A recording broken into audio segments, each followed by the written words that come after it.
पीक विमा कृषीच्या संदर्भात ह्या खाजगी कंपन्याला न देता, कारण आता मागच्या वेळची जी फोर ट्रिगलची योजना होती 4 ट्रिगलमध्ये, ती सुद्धा आता बंद झाली.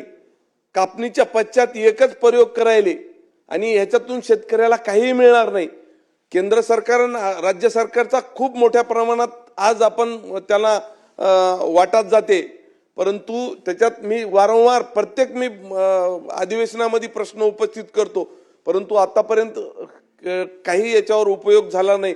मला आपल्या माध्यमातून विनंती करायची की हे जर महाराष्ट्र गव्हर्नमेंटनं जर चालवली तर एकतर जे आपण पूर परिस्थितीचे किंवा जे 31,000 कोटीचं पॅकेज दिलं हे सुद्धा देण्याची गरज नाही, पीक विम्याच्याच याच्यातून देऊ शकतो. परंतु हे कोट्यावधी रुपये आपण केंद्र सरकार आणि राज्य सरकार या कंपन्यांच्या घशात घालतो. याच्यासाठी महाराष्ट्र शासनानंच पीक विमा योजना ही स्वतः चालवावी असं मी आपल्या माध्यमातून सरकारला विनंती करतो. अध्यक्ष महोदय.